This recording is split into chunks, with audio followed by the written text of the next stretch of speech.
किसी ने क्या कमाल की बात कही है, जिसने रातों से जीती है जंग, सूर्य बनकर वही चमकेगा।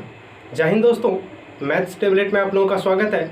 आज की क्लास स्टार्ट करने से पहले जो भी इस चैनल पर नए हैं, इस चैनल को लाइक कीजिए, सब्सक्राइब कीजिए और ज़्यादा से ज़्यादा शेयर कीजिए। चलिए हम लोग क्लास स्टार्ट करते हैं। आज हम लोग जानेंगे एपी, समांतर श्रेणी, जिसको इंग्लिश में हम लोग कहते हैं अर्थमेटिक प्रोग्रेशन। इसके बारे में आज हम लोग चर्चा करेंगे। यहाँ पे देखिए समांतर लिखा हुआ है। समांतर का अर्थ हुआ समान अंतर,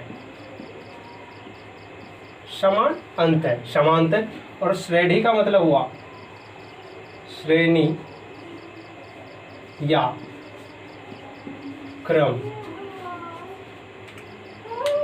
समान अंतर, समांतर। श्रेणी का मतलब हुआ श्रेणी या क्रम। इसके बारे में आप हम लोग चर्चा करेंगे। समांतर श्रेणी किसे कहते हैं, जिसको हम लोग शॉर्ट में कहते हैं एपी। इसको शॉर्ट में क्या कहते हैं? अर्थमेटिक का ए और प्रोग्रेशन का पी, एपी। समान अंतर, इसका परिभाषा क्या हो जाएगा? जब दो पदों का अंतर सभी जगह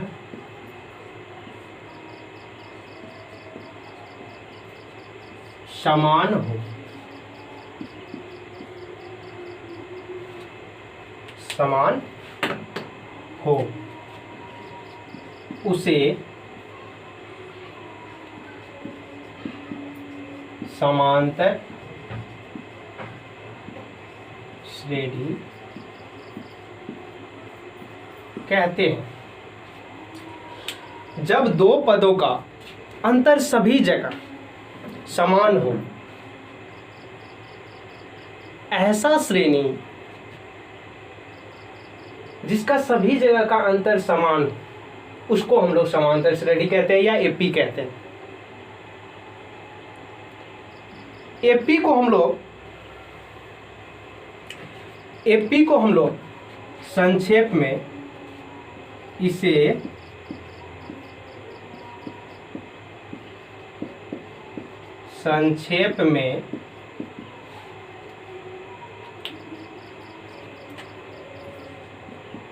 एपी लिखते हैं। समांतर श्रेणी का हम लोग परिभाषा देखा कि जब दो पदों का अंतर सभी जगह समान हो, उसे समांतर श्रेणी कहते हैं। इसे संक्षेप में हम लोग एपी लिखते हैं। अब हम लोग देखेंगे एपी का सवाल कैसा होता है। अगर आप लोग लिखिएगा तो लिख लीजिए, वीडियो को रोक करके अच्छी तरीका से हम लोग समझेंगे आज। ये तो सिर्फ परिभाषा था।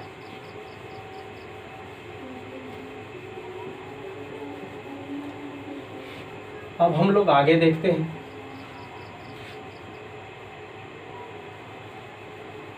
अब इम्पोर्टेंट चीज पे हम लोग बात कर रहे हैं। अब ध्यान से सुनिएगा।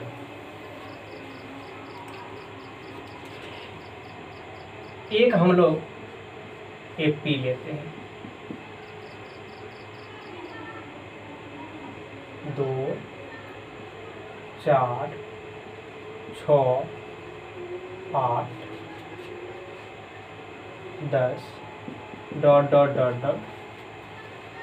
अंतिम में हम लोग एन लिखते हैं। अंतिम पद एन। एक बात आप लोग को पता होना चाहिए कि एपी के सभी पदों को ए कहा गया। एपी को हम लोग सभी पद, जितना भी पद रहता है, सबको हम लोग ए कहते हैं। ... अंतिम पद को ही ए। ठीक है। इससे ये नहीं पता चलता है अगर हम लोग कहते हैं कि चौथा पद निकालना है तो कैसे पता करेंगे, क्योंकि सभी पदों को हम लोग ए कहते हैं। तो इसके लिए एक नियम बनाया गया है कि एपी का जो प्रथम पद होगा, पहला पद, उसको A1 कहेंगे, ए या A1। दूसरा पद जो होगा उसको A2 कहेंगे, तीसरा पद जो होगा A3, चौथा पद A4, पांचवा पद A5 और अंतिम पद को हम लोग N कहते हैं और इसको कहते हैं AN, अंतिम पद AN। ये तो आप लोग को पता चल गया। अगर 3 नंबर का पद को हम लोग को देखना है तो A3 देखेंगे, ठीक है, इससे पता चल जाएगा। A3 तीसरा पद है एपी का। अब हम लोग जानते हैं कि इसका अंतर कैसे ज्ञात करें। इसका अंतर को हम लोग कहते हैं शार्व अंतर। क्या? शार्व अंतर। इससे हम लोग को पता चलता है कि ये सवाल सही है या नहीं। अगर सभी जगह का अंतर समान होगा तो ये एपी में है, अगर सभी जगह का अंतर समान नहीं होगा तो वो एपी में नहीं है। एपी को हम लोग छोटा डी से सूचित करते हैं या सार्वंतर को। यहां पे देखिए, इसका सूत्र होता है दूसरा पद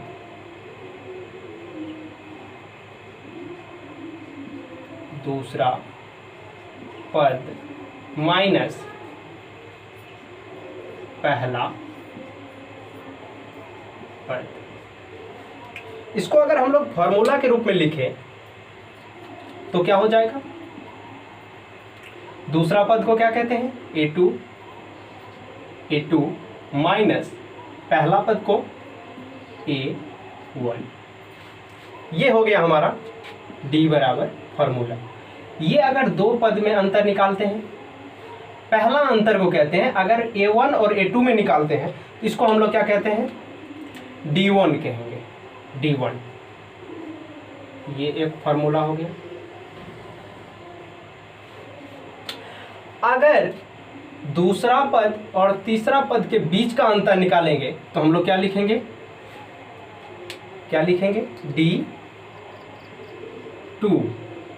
D2। ये क्या हो जाएगा? दूसरा पद इसके लिए क्या हो जाएगा? A3 minus A2। इसको आप लोग ऐसे भी कह सकते हैं, आसान तरीका से याद करने के लिए, कि अगला पद माइनस पिछला पद। यहाँ पे देखिए, अगला पद क्या है? A3 और पिछला पद A2। तो अगला पद माइनस पिछला पद। अगर A3 और A4 के बीच का अंतर निकालना होगा तो हम लोग क्या लिखेंगे यहाँ पे? D3। क्या हो जाएगा? अगला पद इसके लिए क्या है? A4 minus A3। ऐसे करके हम लोग याद रखेंगे। ये सूत्र बन रहा है, फॉर्मूला बन रहा है, अगला पद माइनस पिछला पद। अब यहाँ पे देख लीजिए, अगर A4 और A5 के बीच का अंतर ज्ञात करेंगे तो क्या हो जाएगा? D4 बराबर A5 माइनस A4। ये बन गया मेरा फॉर्मूला। चाहे D10 ही क्यों ना निकालना पड़े तो हम लोग ऐसे लिखेंगे। अब इसको अगर जांच करना है, बनाना है, तो ऐसे लिखेंगे। D2 क्या है? ये देखिए, D1 4 माइनस 2 कितना हो जाएगा? D1 मेरा 2। ये देखिए, D2 निकालते हैं, A3 6 माइनस, और ये A2 कितना? 4। कितना हो जाएगा? 2। A4 देखिए क्या है? 8 माइनस A3 6 बराबर कितना? 2। A5 देखिए 10 माइनस कितना? 8। एक चीज आप लोगों ने गौर किया होगा कि अगर ये एपी में है तो ये देखिए सबका डी जो निकला हुआ है ये समान 2 2 2, सबका देखिए सेम आया है, तो ये सबका अंतर अगर समान है तो ये एपी में सवाल है। ऐसे हम लोग याद करेंगे, ऐसे जांच करेंगे सवाल को। अगर सबका डी निकालने पे समान आ जाए अगर समान आ जाए 2 2 सब में अंतर समान आ जाए तो वो एपी में होगा। तो हम लोग डी ऐसे निकालते हैं सार्वंतर, और सार्वंतर को छोटा डी से सूचित करते हैं। अब हम लोग जानेंगे कि पद कैसे निकालते हैं, पद कैसे निकालते हैं। अच्छा से वीडियो देखिए पूरा, आप लोगों को पूरा समझ में आएगा। अब हम लोग जानेंगे कि पद कैसे निकालते हैं।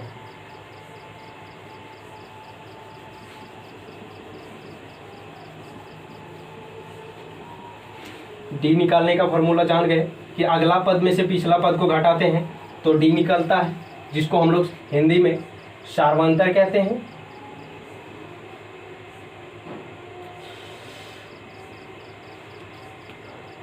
चलिए देखिए, अब अगर कभी कह दे एपी का दूसरा पद निकाले, तीसरा पद निकाले या 10वां पद निकाले, पद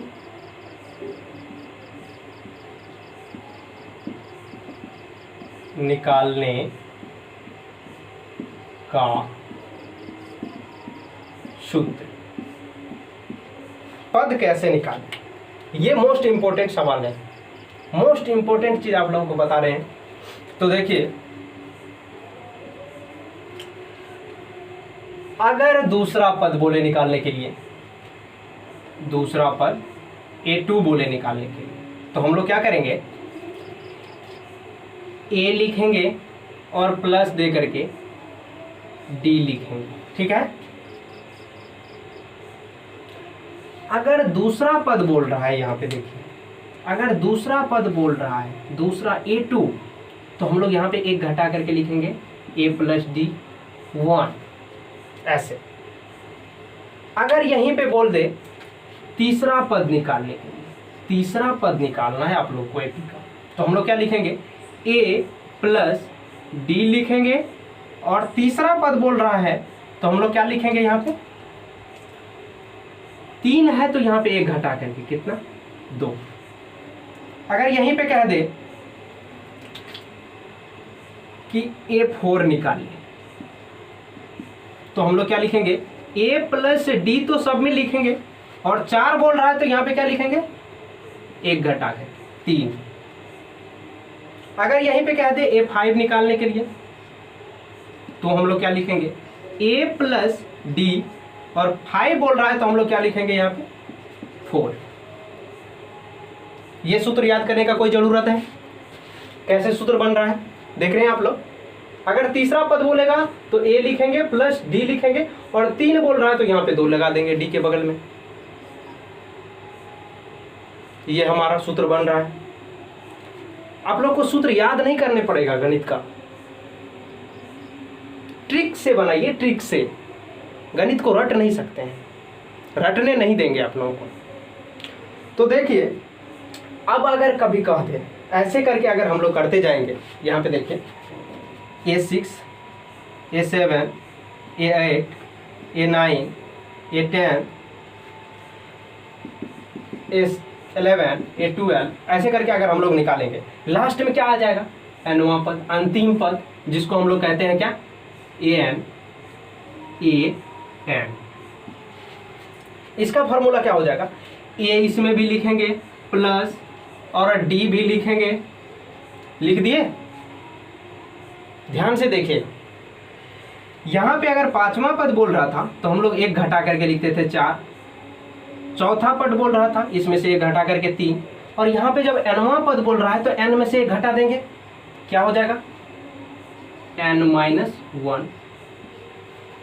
हो गया मेरा सूत्र तैयार, अंतिम पद निकालने का सूत्र, an बराबर a plus into n minus 1 into D.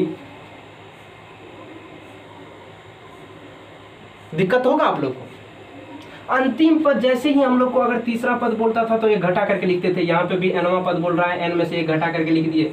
a plus D तो सब में लिखना है, ये देखिए a plus D, a plus D, a plus D, a plus D, और हर जगह a प्लस डी। अगर एपी का पद निकालना है तो अगर nवां पद निकाल रहे हैं अंतिम पद तो इसमें भी a प्लस डी और n में से एक घटा करके लिख देंगे। ये हमारा सूत्र बन गया। याद करने का जरूरत है। ट्रिक जानिए, ट्रिक गणित का।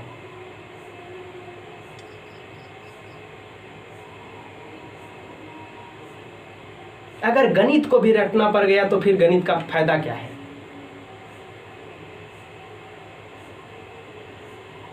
मेरे साथ जुड़िए, आप लोगों को थोड़ा सा भी गणित में एक भी पॉइंट याद नहीं करना पड़ेगा, आपके दिमाग तक पहुंचा देंगे।